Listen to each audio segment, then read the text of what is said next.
Turmoil in Venezuela hitting close to home for one Lake Charles family, why they're speaking out tonight. And our border negotiations giving dreamers the short end of the stick. We take a look at how wall talks are impacting them. And some areas of fog will be developing later tonight. Temperatures definitely warm for this time of year. Fox 4 News starts right now.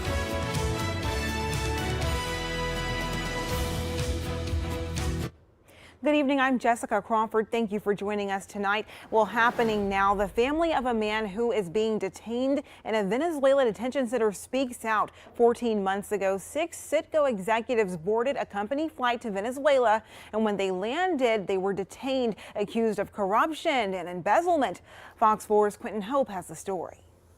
November 21st of 2017, Tomayo Vidal boarded a flight to Venezuela. Suddenly phones blowing up and learned that my father had been detained in Venezuela. Different friends and family from all over the world were sending me links and things of news articles of what's going on with my father. And as I scroll down, I see my mom's text saying, "Hey, please call me." I could not understand what was going on, and I'm like, this is a mistake. This is a mistake. The reports were not a mistake. Vidal was one of 6 Citgo employees who were detained. His family, back home in Lake Charles, stunned and left without answers. After he was taken, it took over 30 days for him to have access to a lawyer and to a phone to call his family. So we spent over 30 days wondering where he is, what's going on, is he alive, what's happening. 8 months after Vidal was detained, his wife Denise traveled to Venezuela, not knowing what she and others were about to witness. There were all the detainees there waiting for the visitors. And when I came in, I just looked around because I couldn't find my husband. Her husband no longer looked like the man she's been married to for more than 30 years. Very thin and no hair. And he went, "Denise."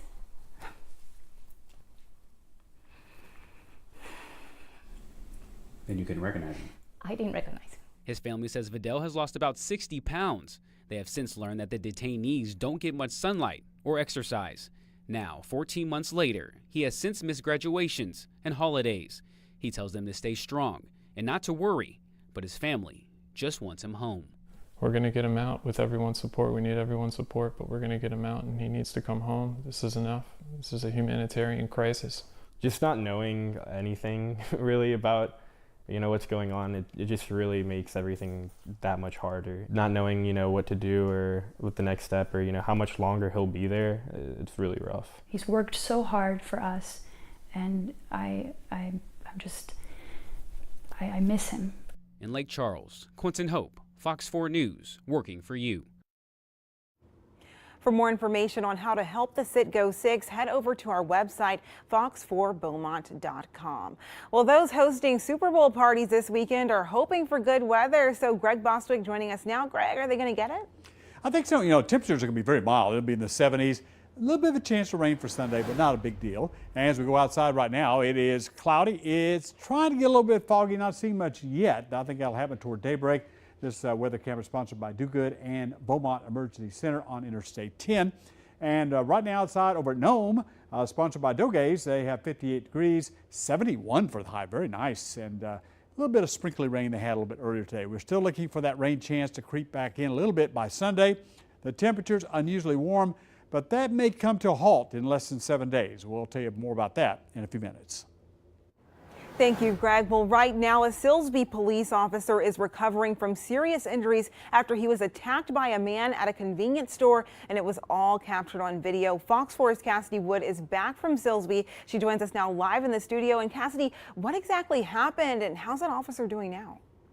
Jessica, Officer Justin Holt still doesn't know the severity of his injuries. He injured his lower back and had an MRI done on his knee just a few hours ago. So he's still waiting to hear back on that. He says he would have suffered even many more injuries had it not been for 3 Good Samaritans who he says saved his life. Well, I didn't expect it to go down quite like that. Officer Justin Holt arrived at the Express Mart on Highway 96 in Silsbee because somebody called police saying a man was acting erratically. I thought he was just going to be an easy thing, But it wasn't. Dwayne Diggles saw the man inside the store and walked towards the entrance with the officer. Yeah, I was just pointing at him to show where he was. When Officer Holt opened the door, the man charged at him, grabbing him aggressively. Once he picked him up, I got behind him, like I opened the door when I seen all that, and I got behind the other guy and called my butt out yelling their names, and they ran up there and they assisted us. 3 Good Samaritans rushing to Officer Holt's aid. These gentlemen, they put themselves at risk. They put their, without hesitation. I'm actually more equipped than they are, and they jumped in to my help and to my rescue. Yanking the man off of Holt. The officer tried to get away, but he couldn't stand. During the altercation, my knee was actually snapped sideways. As Holt waited for help, the 3 civilians and a second officer managed to handcuff the suspect. The cop, he really couldn't do nothing at the time, man, because that guy had him pretty messed up and his leg was hurt too. Holt says he is forever indebted to these Good Samaritans. And those gentlemen, they didn't hesitate, and to be honest with you, I would have been far, far worse without a shadow of a doubt without their intervention. Officer Holt says his family plans on taking the 3 Good Samaritans out to a crawfish dinner. He says he's so thankful the incident wasn't worse. Jessica? So glad he's on the mend. Thank you, Cassidy. Well, Senator Elizabeth Warren apologizing to Cherokee Nation leaders following an attempt to prove her ancestry. The presidential hopeful tried using a DNA test to prove that she has a Cherokee heritage. A tribe statement says, in part, quote, being a Cherokee Nation tribal citizen is rooted in centuries of culture and laws, not through DNA tests. Warren said she respects the difference between tribal citizenship and ancestry. As a bipartisan group of lawmakers works to end the stalemate over a border wall, the future of one group is seemingly pushed aside despite a solution proposed by the president. Our national correspondent Christine Frizzell explores the future of Dreamers, a group Democrats have vowed in the past to protect. Oh, this is my first birthday party here in America. Gabriela Hernandez views her time in this country fondly, but says the last few years have been frustrating. I would really like Dreamers to stop being used as pawns, because we're not. Brought here at 4 years old from El Salvador by her mother, she says lately she feels stuck in limbo. Because at the end of the day, we are all human beings, and we've lived in this country for a certain amount of years. We feel that we are from this country. For years now, those like Gabby, referred to as Dreamers, those brought to the United States illegally as children, have been central to talks on immigration reform, often sparking protests in Washington. During the government shutdown, President Trump offered 3 years of legislative relief for DACA recipients after taking away more permanent protections put in place by President Obama. This extension will give them access to work permits, Social Security numbers. The president said, I need a wall. I will give some kind of DACA relief.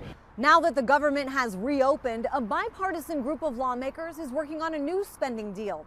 We pressed the Speaker of the House on where Dreamers fit into all of this, if at all.